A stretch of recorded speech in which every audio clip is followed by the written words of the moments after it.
Jaya Gopi Janavallabha Girivaradhari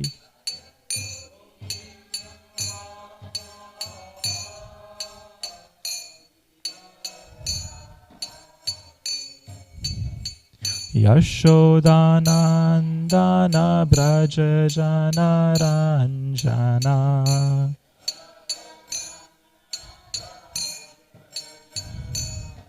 Yashodanandana Braja Janaranjana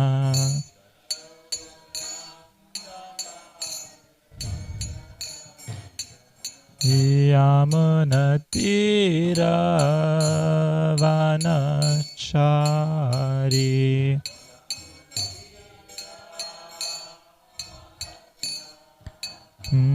Yamunatira Vanachari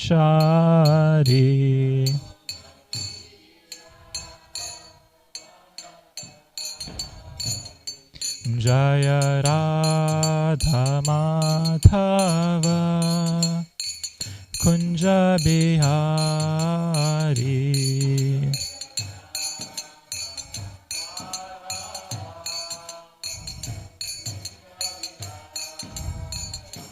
Jaya Radha Madhava Kunja Bihari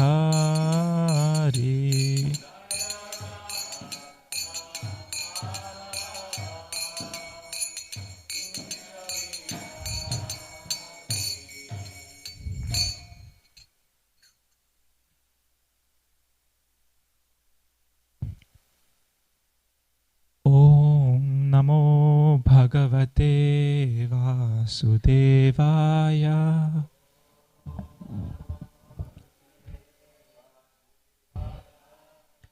Om Namo Bhagavate Vasudevaya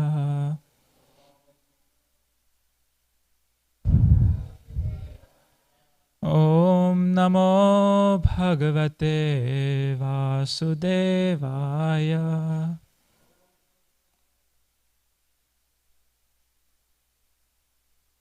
Together please. Narayanam namaskrityam naram chaiva narottamam devim saraswatim vyasam tato jayam udirayet nashtaprayeshva bhadreshu nityam bhagavata sevaya bhagavati uttama shloke bhaktir bhavati nestiki. Hare Krishna. This morning we are discussing from Canto 8, Chapter 2, verses 1 to 19. We'll just start with some prayers. Om Jnana Timirandhasya Jnananjana Shalakaya Chakshurun Militam Yena Tasmai Shri Gurave Namaha. Namaha Om Vishnupadaya Krishna Presthaya Bhutale Srimate Bhakti Vedanta Swami Niti Namine Namaste Saraswati Devi Gauravani Pracharine Nirvishesha Shunyavadi Paschatya Desha Tarine Panchatattvatmakam Krishnam Bhakta Rupa Swarupakam Bhaktavataram Bhaktakhyam Namami Bhakta Shaktikam. Jai Sri Krishna Chaitanya Prabhu Nityananda Shri Advaita Gadadhar Srivasadi Gaur Bhakta Vrinda.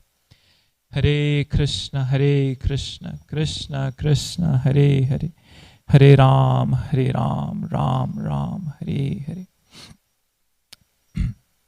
So we're discussing from Canto 8, Chapter 2, verses 1 to 19. And in these verses, did you want to say something?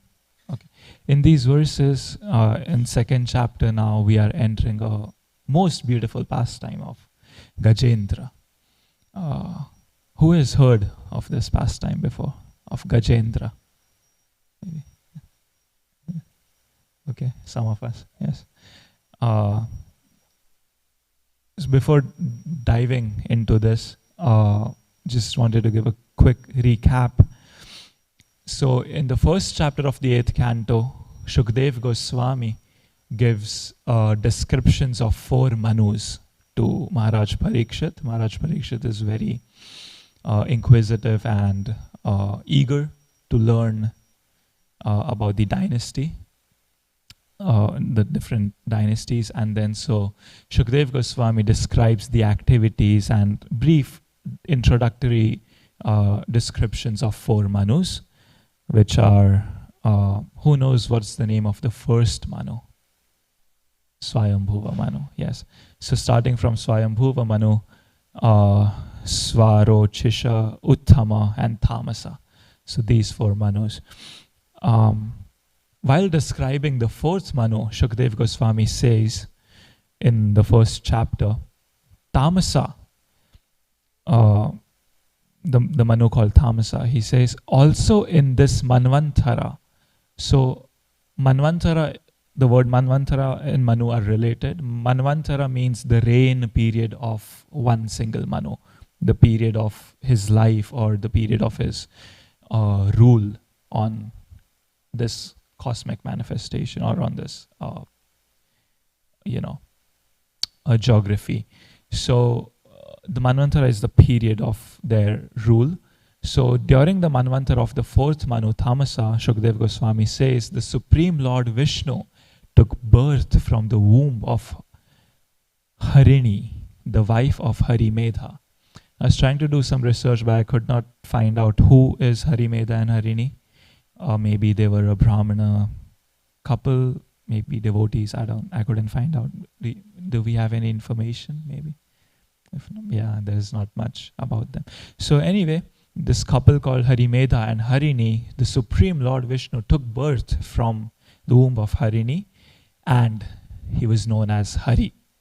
And this is the Hari, this is the incarnation of God, Shukdev Goswami says, who saved his devotee Gajendra, the king of elephants, from the mouth of a crocodile. So this is one sentence that Shukdev Goswami says, and as soon as Shukdev Goswami said this, as if when a lover hears some new activity of the beloved, that, oh, if someone tells you that, oh, your beloved did so and so thing, and then you've not heard that before, you will instantly be inquisitive. Please tell me more about it. So as soon as Parikshit Maharaj heard this description that Hari, Vishnu, saved Gajendra, he was immediately, his ears stood up and he was, please tell me more. He said, please tell me more. I want to know more about this pastime. Please describe it in detail. So when you have love for someone, you naturally want to hear more about their activities, their glories. So that was Parikshit Maharaj. He instantly inquired, Shukdev inquired about the details of this pastime. And so Shukdev Goswami enters the 2nd chapter with a description. Before diving into the pastime, Shukdev Goswami gives an elaborate description of the planet of Gajendra, even before going on directly to Gajendra, going on to the details of the pastime. He starts with an elaborate description of the planet where Gajendra stays, this place where Gajendra lived with his family, and so did the crocodile, is known as Trikuta Parvat. It's a mountain called Trikuta, and it is a part of the heavenly planets. So it's extremely gorgeous, extremely beautiful. So we will read the translations from 1 to 19, which are full of descriptions of this beautiful heavenly planet called Trikuta. And then we will dive deeper into verse 19. So maybe we can take turns and read translations starting verse 1. Do we have a mic?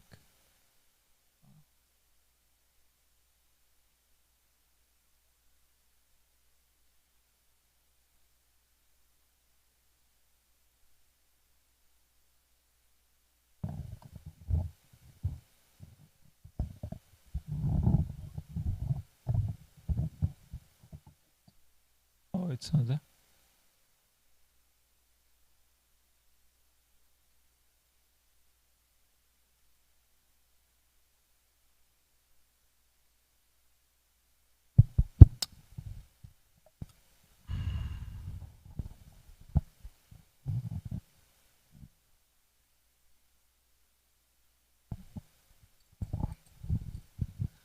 Sukadeva Goswami said, "My dear king, there is a very large mountain called Trikuta. It is 10,000 years on us, 8,000 miles high, being surrounded by the ocean of milk. It is very beautifully situated."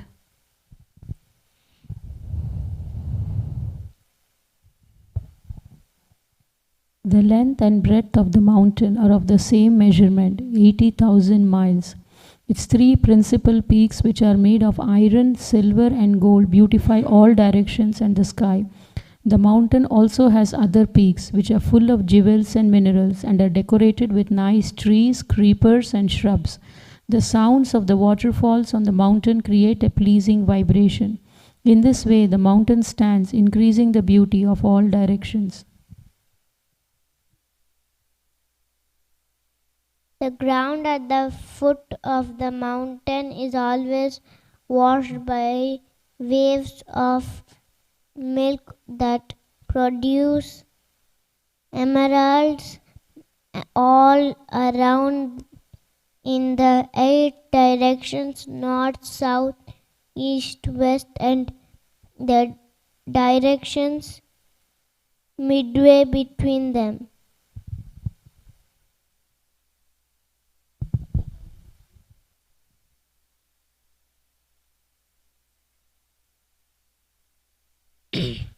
The inhabitants of the higher planets, the Siddhas, Charanas, Gandharvas, Vidyadharas, serpents, Kinnaras and Apsaras go to that mountain to sport. Thus all the caves of the mountain are full of these denizens of the heavenly planets. Because of the resounding vibrations of the denizens of heaven singing in the caves, the lions there, being very proud of their strength, roar with unbearable envy, thinking that another lion is roaring in that way.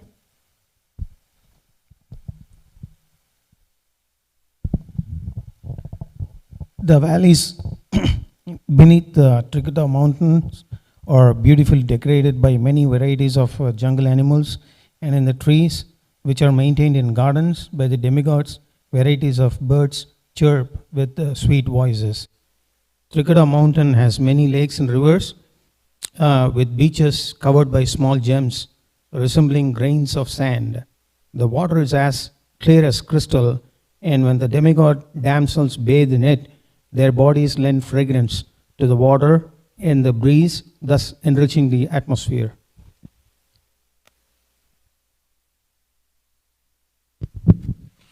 In the valley of Trikuta mountain, there was a garden called Rutmat. This garden belonged to the great devotee Varuna and was the sporting place of the damsels of the demigods. Flowers and fruits grew there in all seasons. Among them were the mandaras, prajitas, patalas, asokas, champakas, chutas, pialas, panyas, mangoes, amrakatas, karumkas, coconut trees, date trees, and pomegranates. There were madukas, palm trees, tamalas, ashanas, arjunas, aristyas, undambaras, palaksas, banyan trees, kimuskas, and sandalwood trees. There were also pichumadra, kodvidaras, saras, suradoras, grapes, sugarcane, bananas, jambu, bandaris, akshas, abayas, and amalakis. A bit of a tongue twister there.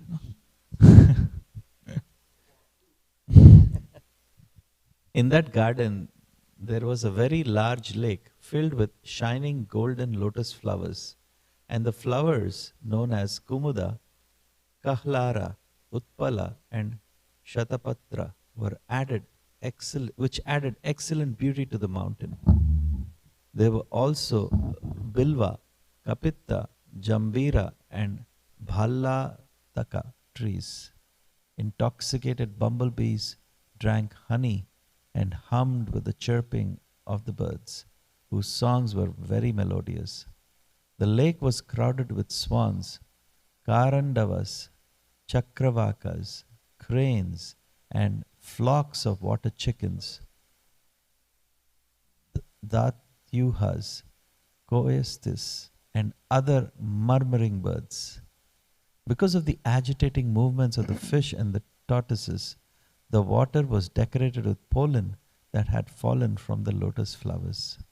The lake was surrounded by kadamba flowers, vetasa flowers, nalas, nipas, vanjulakas, kundas, kurubakas, ashokas, shirisas, kutajas, ingudas, kubjakas, swarnayuthis, nagas, punnagas, jatis, mallikas, shatapatras, jalakas, and madhavi latas. The banks were also abundantly adorned with varieties of trees that yielded flowers and fruits in all seasons. Thus the entire mountain stood gloriously decorated. We can go to the Sanskrit for verse 19. Yeah.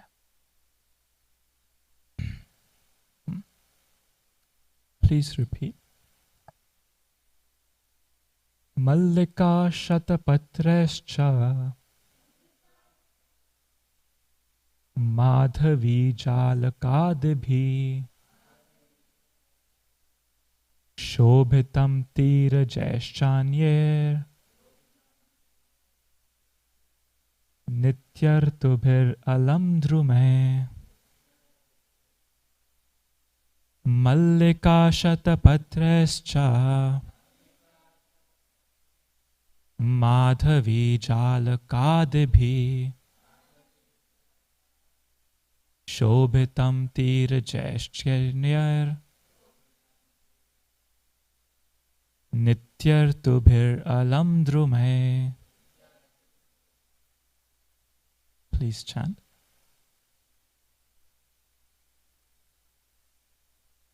Mallika Shatapatrescha Madhavi Jalakadibhi Shobhitam Tira Jaishchanyer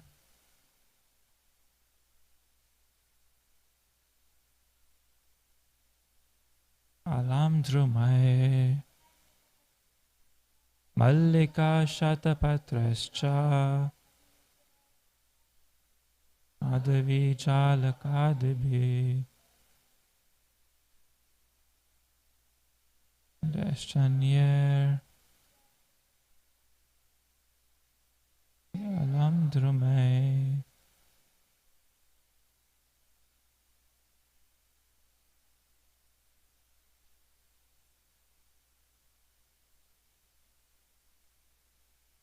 Adibi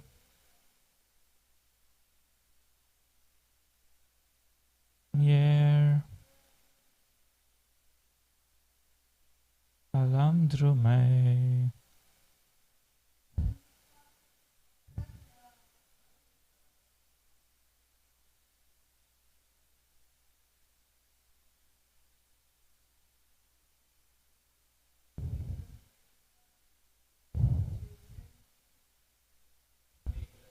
Yeah.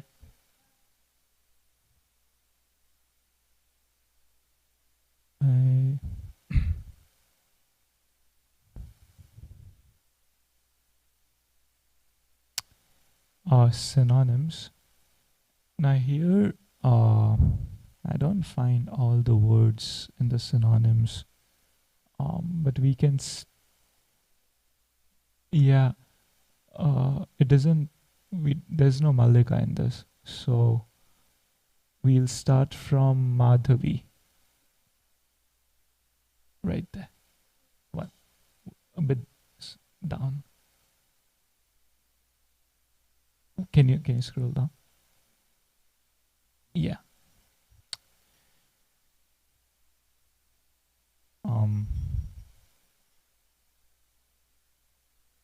Okay. Yeah, we can skip synonyms. Translation. Once again. In that garden there was a very large lake filled with shining golden lotus flowers, and the flowers known as Kumuda, Kelara, Utpala and Shatapatra, which added excellent beauty to the mountain.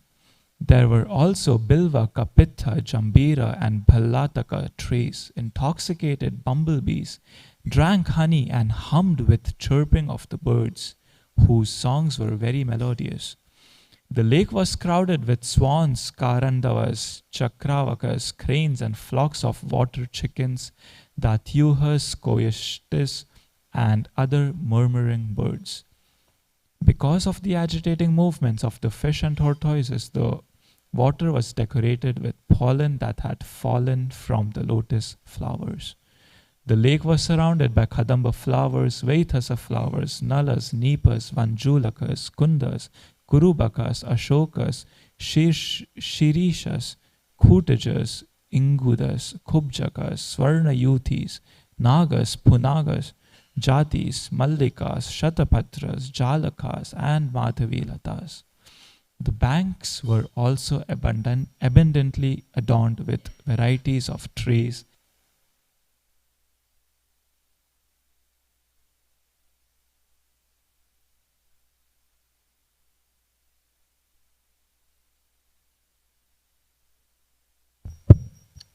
Batteries.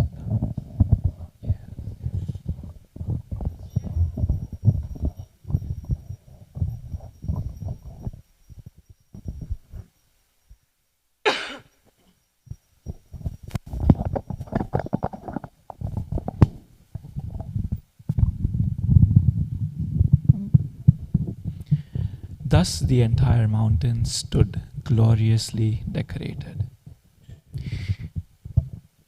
Purport by Srila Prabhupada. Judging from the exhaustive description of the lakes and rivers on Trikuta mountain, on earth there is no comparison to their super excellence. On other planets, however, there are many such wonders. For instance, we understand that there are 2 million different types of trees, and not all of them are exhibited on earth. Srimad Bhagavatam presents the total knowledge of the affairs of the universe. It not only describes this universe, but also takes into account the spiritual world beyond the universe. No one can challenge the Srimad Bhagavatam's descriptions of the material and spiritual worlds. The attempts to go from earth to the moon have failed, but the people of earth can understand what exists on other planets. There is no need of imagination. One may take actual knowledge from Srimad Bhagavatam and be satisfied. Srila Prabhupada describes the glory of Srimad Bhagavatam in as to how much in detail does it describe these other planetary systems and these other realities which exist but which are way, way beyond our reach and our perception. So one may question that why does Shukadeva Goswami go into so much depth into the details of this Trikuta mountain? He goes out of his way to glorify its beauty. So what is the need for that? Why can't we just focus on the pastime? So there can be a few reasons for that.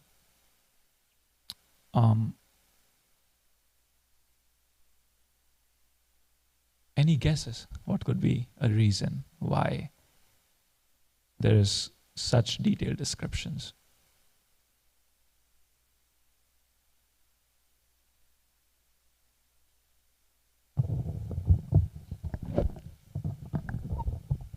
Sorry? To establish the position of Gajendra? Okay. I was going to say that because it's such a beautiful place, like more beautiful than anything we can imagine, and yet Gajendra ends up being miserable there. So it shows that, like Krishna says, Abrahma bhuvana loka Yeah. avartino arjuna mamupetik tukonteya Yes. punarjanya navedite. From the highest planet to the material world down to the lowest, all are places of suffering. Right. To highlight that even the most beautiful place is not free from danger and suffering. Yes. Any other? Yeah.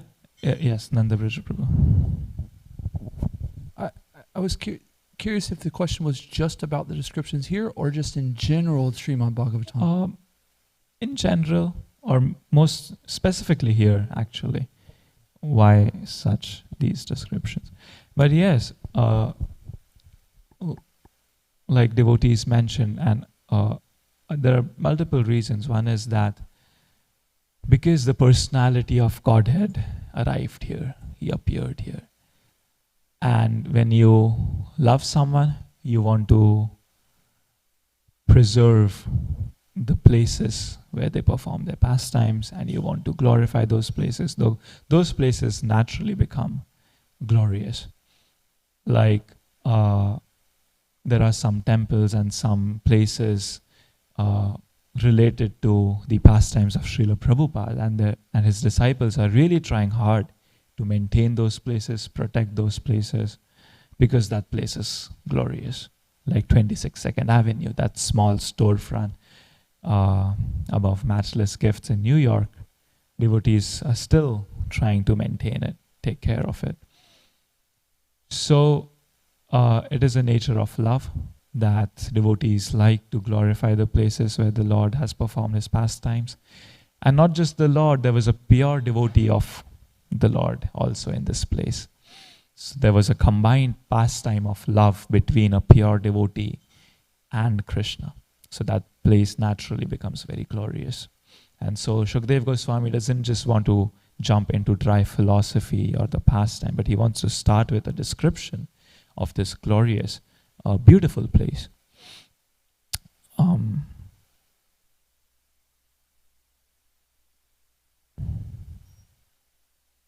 Another reason why we hear these descriptions is the Lord Hari himself mentions at the end of this pastime of Gajendra in chapter 4. It is said, the Supreme Personality of Godhead said, freed from all sinful reactions are those who rise from bed at the end of night, early in the morning, and fully concentrate their mind with great attention upon my form, your form. He's saying to Gajendra, this lake, this mountain, the caves, the gardens, the cane plants, the bamboo plants, the celestial trees, the residential quarters of me, Lord Brahma and Lord Shiva, the 3 peaks of Trikuta mountain made of gold, silver and iron. He goes on to say more things, but the point is, Lord himself is saying that those who meditate or who concentrate their minds on these descriptions, they attain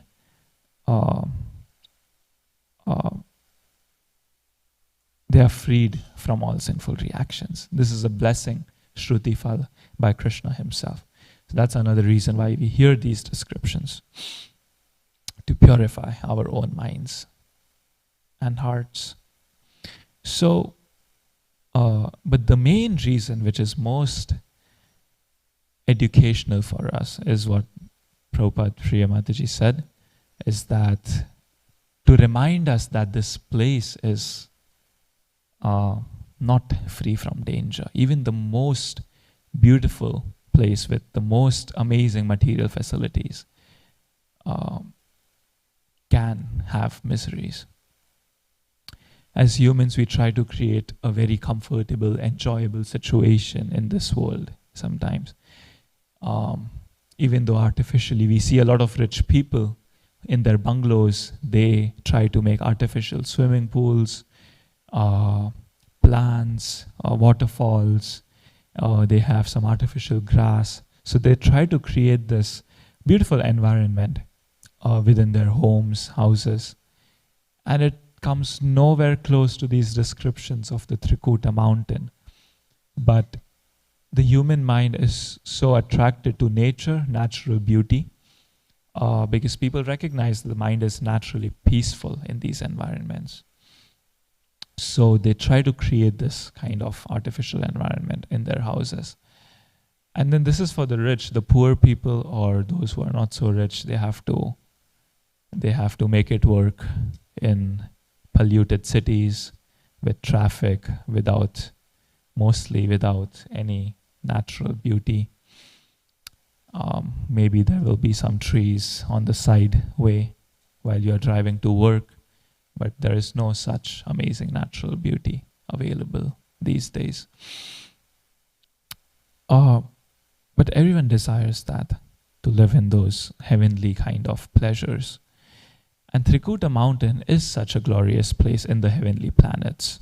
Unmatched natural beauty, unimaginable facilities for sense enjoyment, all types of fruits, flowers, lakes, whatever you desire, all facilities for sense gratification is available. And yet, even in such a seemingly perfect place, there was danger. In the form of this crocodile who came to kill Gajendra, who was simply enjoying in the lake, taking a bath in the lake, having fun with his family. Undetected, unpredicted, and unexpectedly, this crocodile, in this beautiful place where there was not supposed to be any misery, he came to attack and kill Gajendra. Bhagavatam says, padam padam yat vipadam natesham, that every step in this material world is danger. There is danger at every step. He does not say only on planet Earth. On planet Earth we see, obviously there is step at every danger. There are wars going on constantly. We have natural disasters. We have mishaps. Something or other is going on. There is no guarantee of life. And so, padam padam yat vipadam natesham. So what to speak of the heavenly planets? All the way from Brahmaloka down to Patala Loka, it's a place of misery. There is no guarantee that there will be happiness, no anxiety, or there will be a peaceful living condition. In Kevalashtakam, it is said, Abrahma stamba paryantam sarva mayam mayam jagat. Satyam satyam punah satyam harer nameva kevalam. That the entire universe from exalted Brahma down to the lowly clump of grass is a product of the illusory energy of the Supreme Lord. The only thing that is reality, again I say reality, is the holy name of Sri Hari alone. Harer Nameva. So all the way down, all the way from Brahmaloka down is a place of misery, a place of suffering, and it is made of illusory energy. So then why even expect or why even plan to try to make a comfortable, pleasurable situation in this material world? It's not worth it, because Krishna is saying time and again, the scriptures, the sadhus are saying time and again that the nature of this world is not meant for happiness. It's just the nature of this world. How can we change the nature of a place? How can we convert fire into, how can we convert it into a cooling element? The nature of fire is to burn. No matter how you adjust fire, it will burn. It is its nature. So the nature of the material world is dukhayalam, ashashvatam, place of misery and a temporary place. There is no permanent situation. So then, how deluded are we to try to create a permanent material situation and even expect that we can have that in the form of family, in the form of education, careers, friends, kinsmen, try to create all this perfect situation. Within a second, it tumbles down by one kick of material energy. So, the scriptures are very kind to remind us of this situation. Do not try to change the material world. It will not change. It has a core nature. change your consciousness and get out of the material world. Go to Vaikuntha, place of no anxiety, Goloka. So,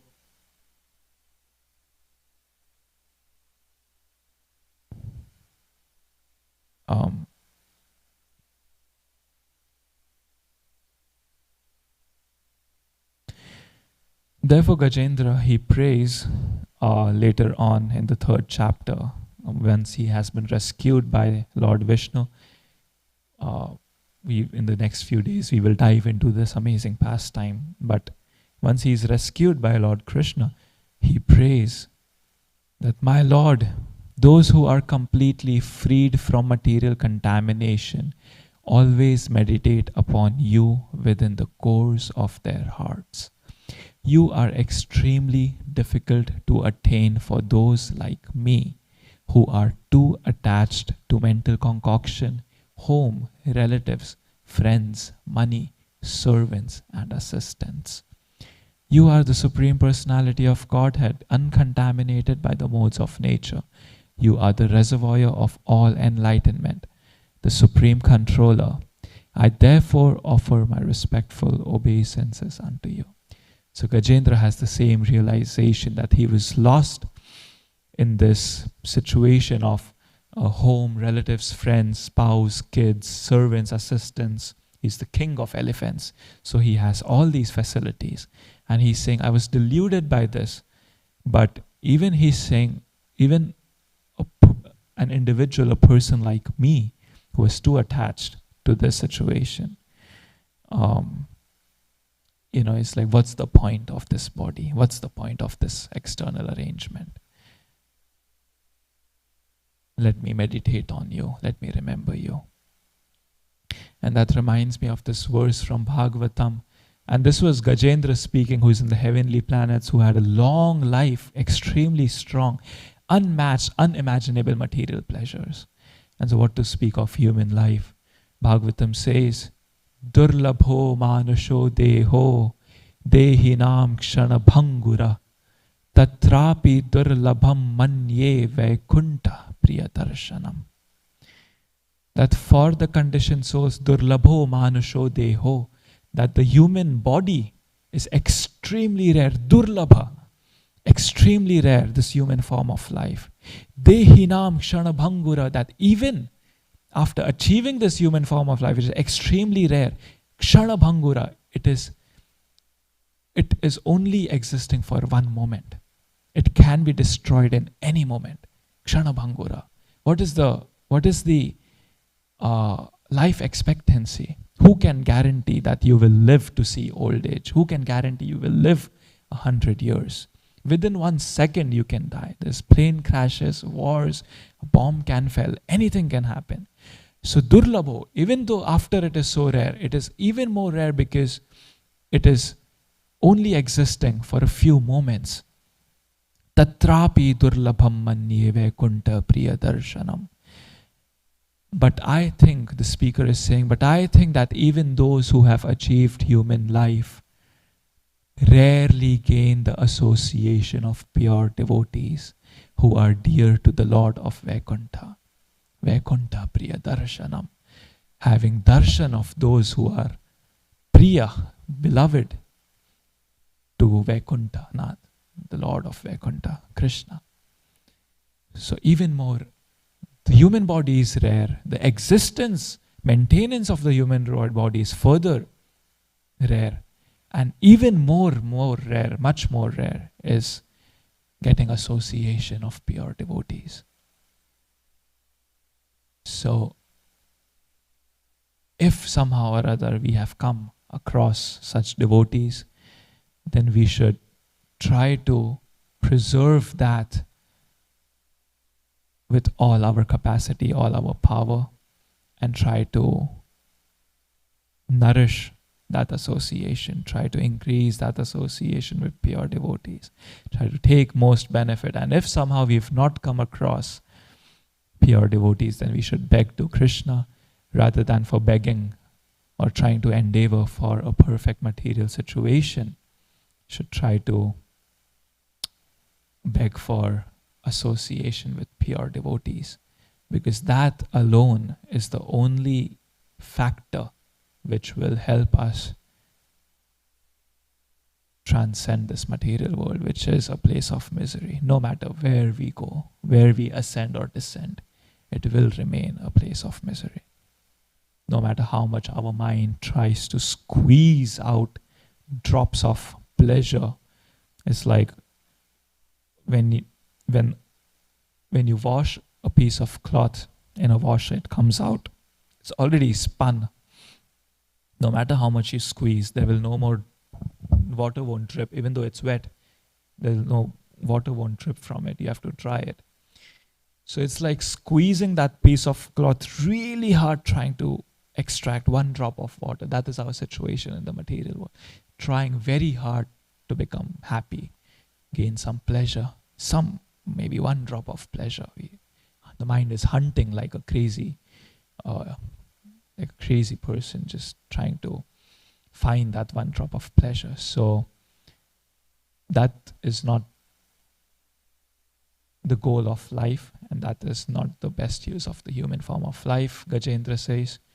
And Bhagavatam reminds us that we should endeavor for that goal which is not obtainable from Brahmaloka down to the hellish planets. We should endeavor for that one goal which is not obtainable by any other efforts. And that is bhakti, that is association of pure devotees, service at the lotus feet of pure devotees.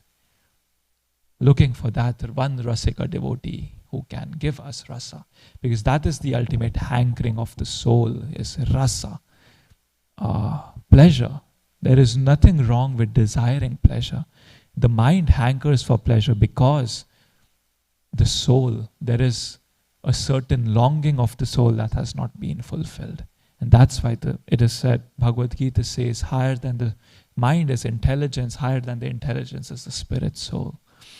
So the mind can actually be controlled if the soul is satisfied, but because there is one longing of the soul that has not been fulfilled. That is why the mind keeps hankering for pleasure. And that longing of the soul is rasa, pleasurable exchange with Krishna. Love for Krishna, prema. And that can only be fulfilled by association of pure devotees who are experiencing that rasa. So that should be the aim of life, hunting for that association. Thank you very much.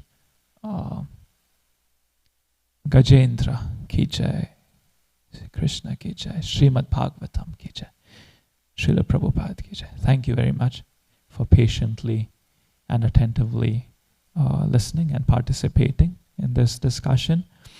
And we have some time for comments or questions, please. Yeah.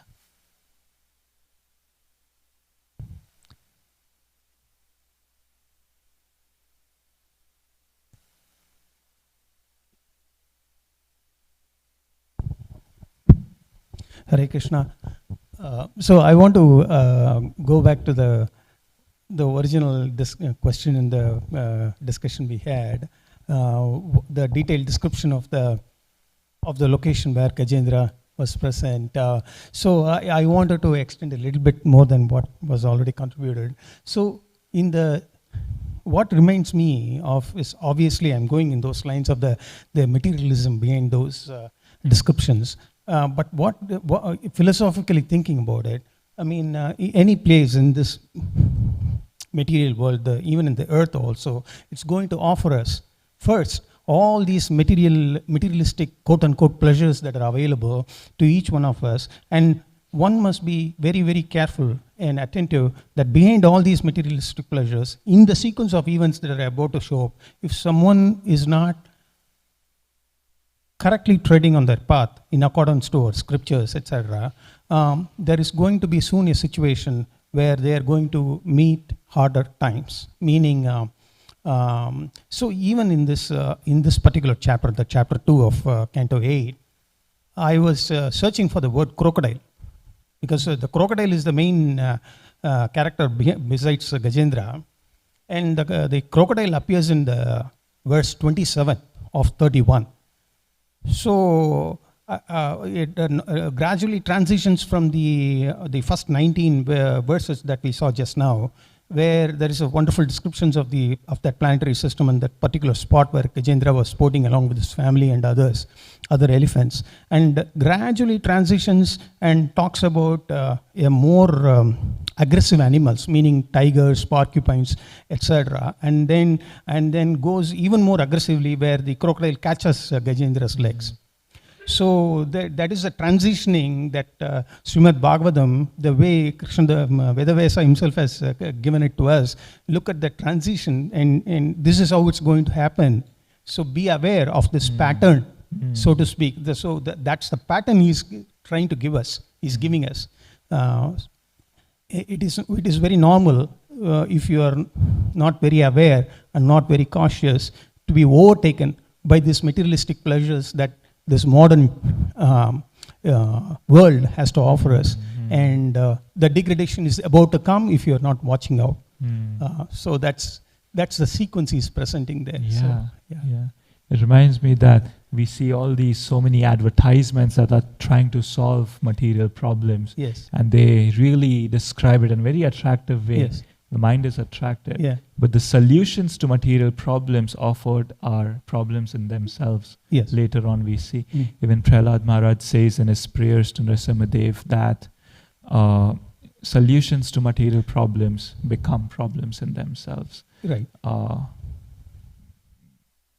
So I mean, even when you visit a new town or a new city, regardless of how wonderful it is, how wonderful the structures are, the different buildings, the different entertainment centers, etc., those are the things that tend to appear in front of us first when we first visit the city. For example, when we make a tourist trip or tourism trip or etc. I mean, anywhere I'm saying, but it's seldom because of our samskara. Maybe because of our samskara, the bad or quote unquote the things that to be watched out, be cautious about, those things do not appear in front of us immediately. They are they hide themselves, and if we are not cautious, they are going to get us at an unaware point of time. That's the overall philosophy that I wanted to share. Wonderful. Yeah. Thank you for sharing, Prabhu. Narahari Prabhu had a point. Oh, I think Prabhuji, I think the mic, if you could. Thank you very much. Prabhu, I just wanted to ask, is the elaborate descriptions provided here, here Prabhupada says, this descriptions of both the material and spiritual worlds, is it to prevent us from falling under the trap of arthavad? Arthavad meaning thinking that it could be imaginary or exaggeration?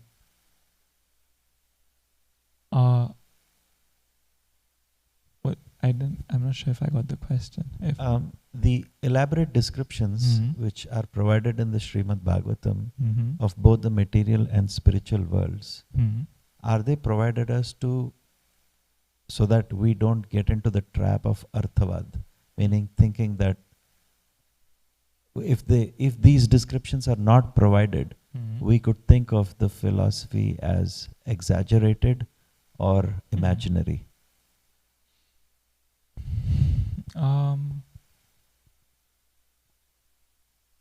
I'm not sure if I don't think I've heard of that in the sense how it affects our perception of the philosophy itself. I don't know. Do you have any points, Mata? Yeah, I would say yes, because Prabhupada's talking about how human beings naturally have a curiosity about life on other planets. We look up into the sky and we wonder what's out there and what kind of people live on those planets, what kind of environments are there. And so Srila Prabhupada is saying that there's no need of imagination. One may take actual knowledge from Srimad Bhagavatam and be satisfied. So exactly what Prabhupada says, no need of imagination. So the natural tendency is to wonder and to imagine. And but because we're not sure about whether our imagination is right, and we have pretty serious doubts it probably is not right. And so it's not satisfying. The wonder is still there. Curiosity is not satisfied. But we read Srimad Bhagavatam, it's like, oh, that's what it's like on the heavenly planets. Okay, got it. Satisfied. No need to imagine. But I think what he said was prevent imagining about philosophy. So how is it related to philosophy? Yes, that aspect as well, because there's so there is one of the offenses to the holy name is to consider the chanting of Hare Krishna as imagination. Right.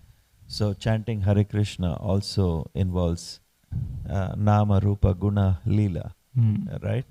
So when we look at these descriptions of the Srimad Bhagavatam, obviously, the Krishna consciousness movement, we are supposed to meditate on these different aspects. So if there is not sufficient descriptions, I think, like Mataji said, then instead of trying to understand what to meditate on, it can become imaginary or turn into speculation. So okay, I think that's that reminded me that because I grew up in Christianity, and so in the Bible there's no clear description of God, so then everybody just imagines. Use their imagination, they speculate, oh, he's an old man with a long white beard and like that, white robes. And that's not who he is at all. It's just a figment of people's imagination because there's no description. But as we go reading the Srimad Bhagavatam, we get very, very clear descriptions of Krishna in the 10th canto from head to toe, what he looks like, what his personality is like, how he interacts with others in different relationships. And then so many descriptions of Lord Nrsingadev, Lord Ramachandra, so many repeated descriptions of Lord Vishnu and Vaikuntha. So no need to imagine who is God, who we are, what is our relationship, what are the possible relationships you can have, what are the different features. It's all there described very clearly, very factually. So, yeah. Yeah. Wonderful. Thank you. Thank you very much. Hare Krishna. Hare Krishna, Prabhu. I was appreciating this question also from the very beginning. What are the descriptions from? And I appreciated so much your bringing it back to the spiritual master that we have this human life. And I was thinking about how the spiritual master starts to give us some faith, from that personal relationship. Because at first we're so puffed up as humans that we know this, our science is so amazing, and to the point we think of these things as imagination, like all their stories, right? When we hear from science that there's even other animals on this planet that are seeing other colors that we don't even see, but then we get some faith from the spiritual master, and we start reading Srimad Bhagavatam, and then we have a sense of how small we are. And when we have a little bit of sense of how small we are, and understanding how amazing Krishna is, and how amazing the Guru is, that Srila Prabhupada is. Because we were just talking about yesterday, I was thinking about putting this together, that there's Bhagavatam, and then there's the person Bhagavatam. And at first, because we're puffed up and we think we're so big, we try to, but then we eventually start reading and seeing Srila Prabhupada's and the pure devotees' example, and we go, wow, I am so much smaller than I thought. But at the same time, how amazing Srimad Bhagavatam and the Guru is, and the spiritual master, and how amazing this gift that we've been giving of human life and the spiritual master is. Oh, thank you. Thank you very much. Thank you. Yes, Mata. I was just appreciating, Prabhupada brings it out in the purport, that the scope of the Srimad Bhagavatam is so vast. Like, which other book do we have access to on this planet that tells us all about the universe? The Prabhupada says here in the purport that Srimad Bhagavatam presents the total knowledge of the affairs of the universe. It not only describes this universe, but also takes into account the spiritual world beyond the universe. So it's just an amazing, priceless gem of knowledge, that we have, that we can find out about everything in the universe and even beyond the universe. And we're so fortunate, and yet many of us don't read the Srimad Bhagavatam. Yeah. We're interested, we read the newspaper instead.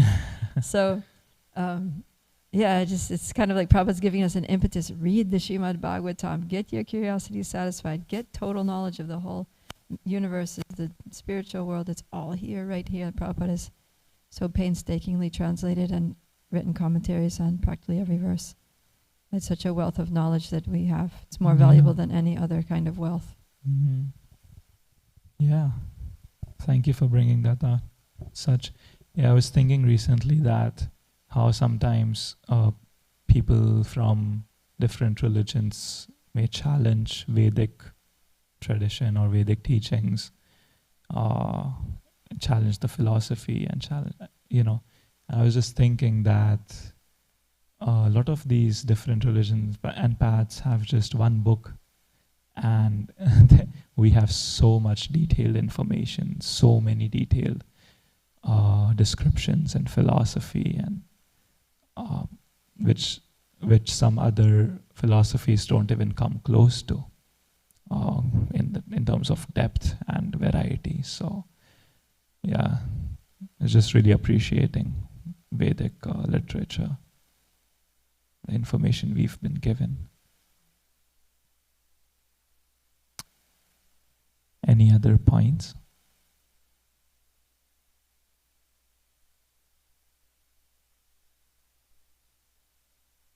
We can end here then. Thank you very much. Srimad Bhagavatam ki, Srila Prabhupada ki, Jai Hare Krishna.